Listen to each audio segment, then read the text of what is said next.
सतगुरु की साजी निवाजी प्यारी साध संगत जी, प्यार और सत्कार से कहना धन निरंकार जी। पाइया तेरे तारे आके रहमता हजारा, दिने राती दाता तेरा शुक्र गुजारा। रुलदे सितारे दार किसे ना संभालिया, मेहर कीती दातिया तू गल नाल ला लिया।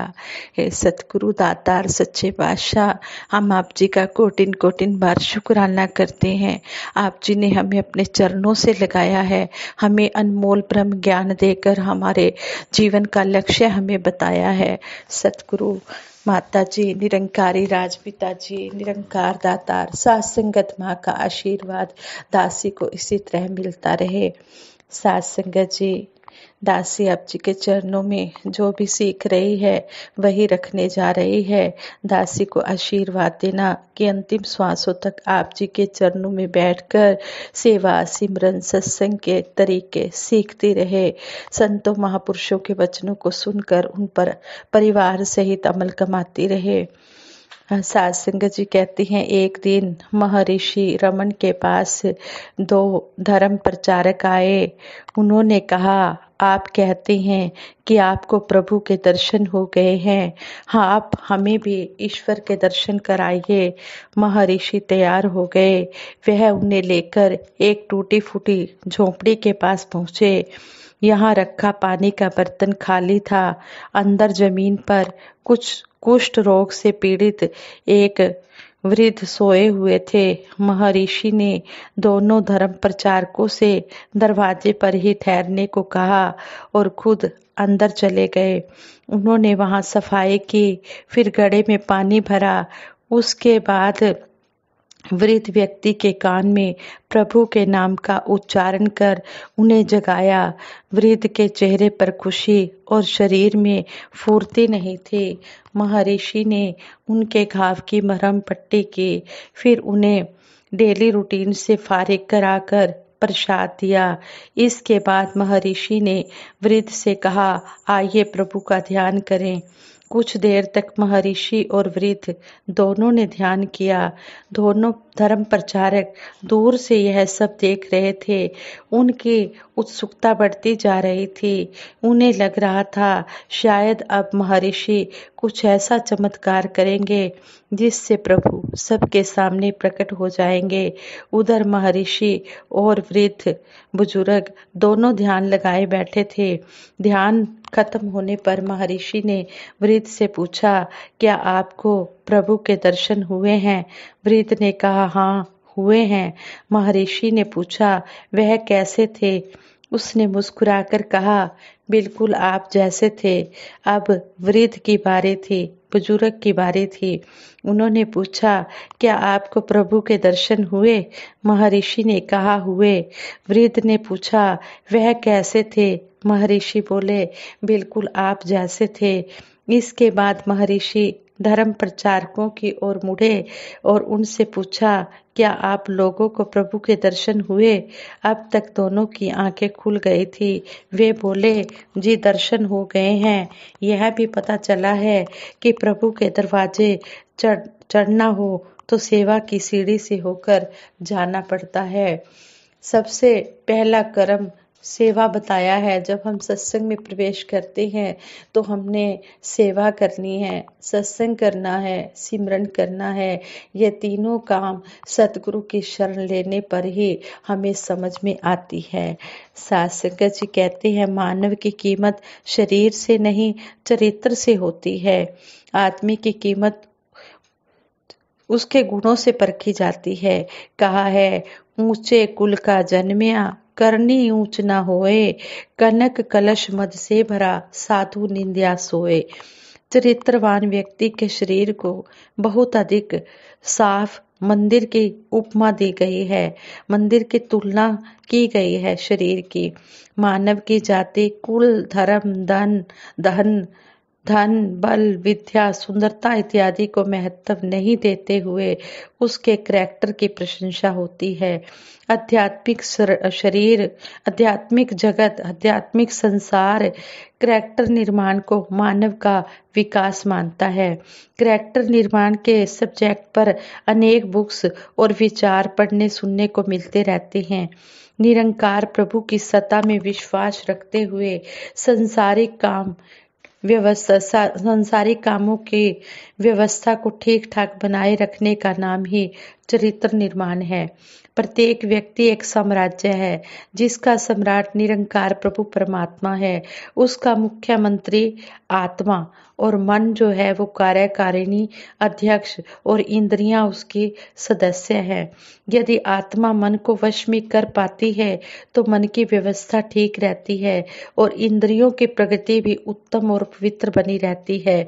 व्यक्ति के चरित्रवान होने की कसौटी कभी उसके आचरण का सच्चा सुच्चा होना मानी जाती थी, लेकिन अब व्यक्ति के गुण, सामाजिक प्रतिष्ठा, सेवा भावना और कार्य प्रणाली आदि का सामूहिक मूल्यांकन होता है। चरित्रवान व्यक्ति का जीवन पवित्र भोजन, साफ विचार, सदाचार, निष्कपट व्यवहार और सही किरदार पर आधारित होता है। यही उसके जीवन का टारगेट होता है, लक्ष्य होता है, जो मानवीय बुद्धि में ऐसी शक्ति भर देता है जिससे व्यक्ति की समस्याओं का सामाजिक मान्यताओं द्वारा हल ढूंढा जा सकता है। कहते हैं कि मनोवैज्ञानिक चरित्रहीनता को एक प्रकार का रोग मानते हैं जिसका इलाज करने से पहले निदान हो, फिर चिकित्सा हो। ऐसे रोगी के निराकरण से पहले भगवान की पूजा, नैतिक अनुशासन और अंत में आंतरिक अंकुश यानी परहेज, इन बातों पर सिर्फ सोचना विचारना ही नहीं बल्कि अमल करना जरूरी है। चरित्रहीनता को धार्मिक लोग पाप, अर्थशास्त्री और व्यावसायिक जगत इसे बेईमानी, सामाजिक क्षेत्र में इसे कसूर और न्यायिक दृष्टि से इसे अपराध कहते हैं कि महान दार्शनिक सुकरात के अनुसार चरित्र निर्माण तब तक नहीं हो सकता जब तक अपने मन की परतों को मानव नहीं खोलता और अपना रूप नहीं परखता। विद्वानों और संतों का ऐसा ही मानना है कि मन जो है ये बड़ा चंचल है और इस नटखट मन को काबू में करने का चाबुक मानव ने आज तक ढूंढने में सफलता नहीं पाई है, यानी कि इस मन को वश में करने की सफलता नहीं पाई है। संत निरंकारी मिशन भी इस नेक काम में पीछे नहीं है। मिशन अपने सदस्यों द्वारा बच्चों और बड़े बहन भाइयों में सद चरित्र भावना बनाए रखने के लिए सत्संग, सेवा, सिमरन, सत्कार के उपाय सुझाता है, बताता है। मिशन अज्ञानता को ब्रह्म ज्ञान से नष्ट कर रहा है। अपराधीकरण के अवगुणों की जगह प्रेम, करुणा, दया, मिलवर्तन और संतुष्टि आदि पवित्र भावनाओं को जागृत कर रहा है।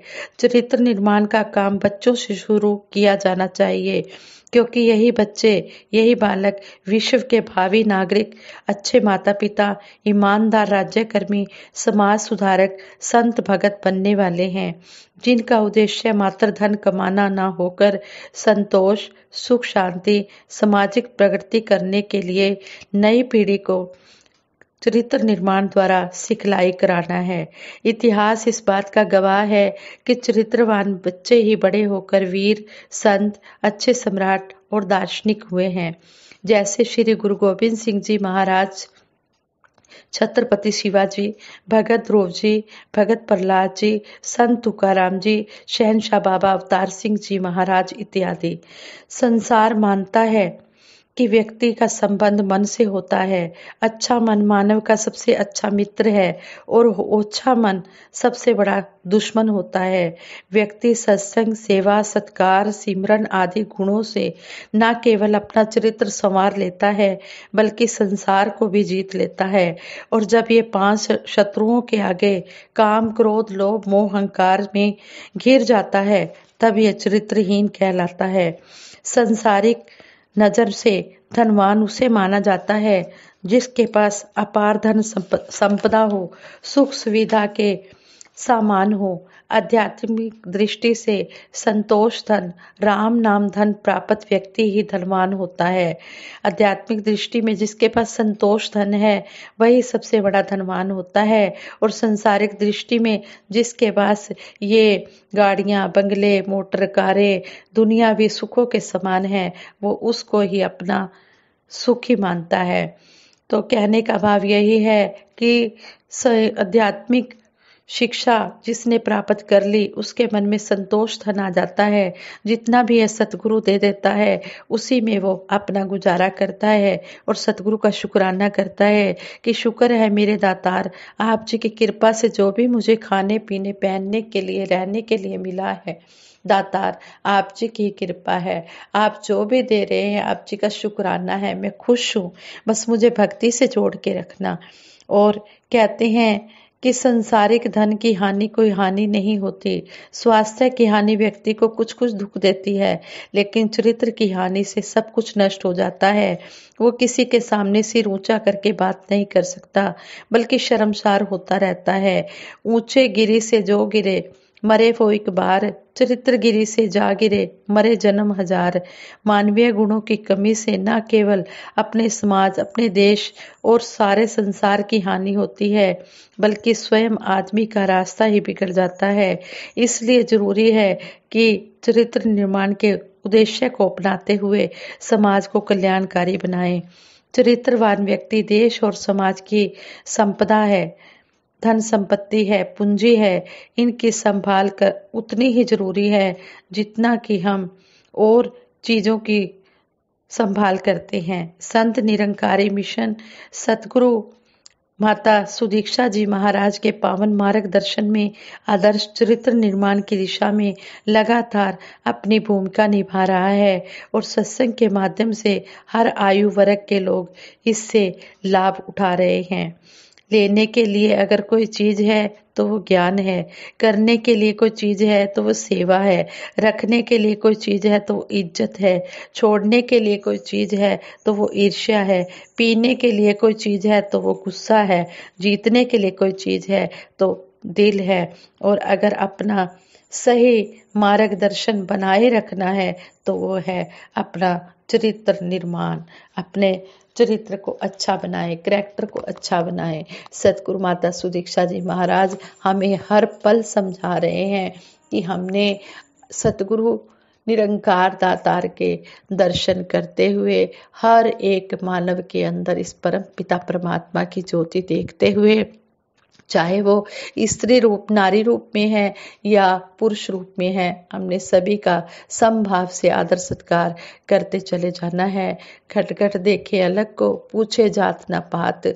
हमने हर घट में इस परम पिता परमात्मा की ज्योति को देखते हुए नमस्कार करनी है और सतगुरु के चरणों में यही अरदास करनी है, हे मेहरबान मेहरबान सतगुरु सच्चे पातशाह, आप जी धन्य हैं। इसी तरह आप जी सबको अपने चरणों से लगाए रखना।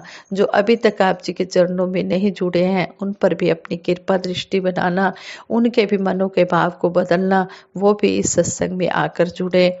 शहनशाह जी भी समझा रहे हैं, जिस जोत दा अंश है बंदे इस जोत नू जानते सही, जिस तियां दितियां दातां वरते ऐसे दाते नू पहचानते सही। मालिक ओले रह के बंदे जो कुछ भी काम करना है सब हराम है, याद रखी तू पैना तेनू परना है।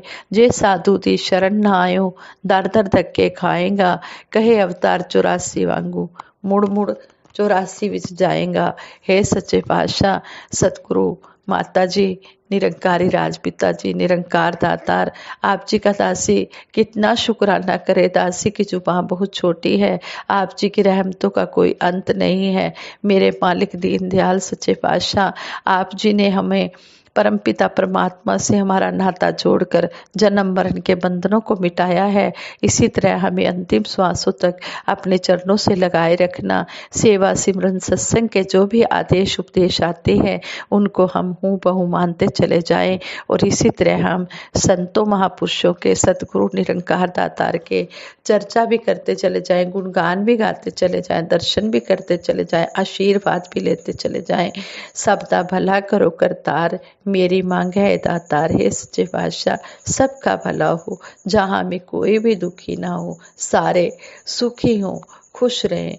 ऐ बख्शनहारे सब ਨੂੰ ਸੁੱਖਾਂ ਦੀ ਦਾਤ बख्श दे, सब हंसते बसते रहन, ऐसे हालात बख्श दे। ये विचार करते हुए बहुत सी गलतियां भी हुई होंगी, उन गलतियों के लिए आप जी क्षमा कर देना और दासी को भी आशीर्वाद देना। जिस तरह दासी परिवार सहित आप जी के चरणों में जुड़ी है, इसी तरह जुड़ी रहे। साथ संगत जी प्रेम से कहना, धन निरंकार जी।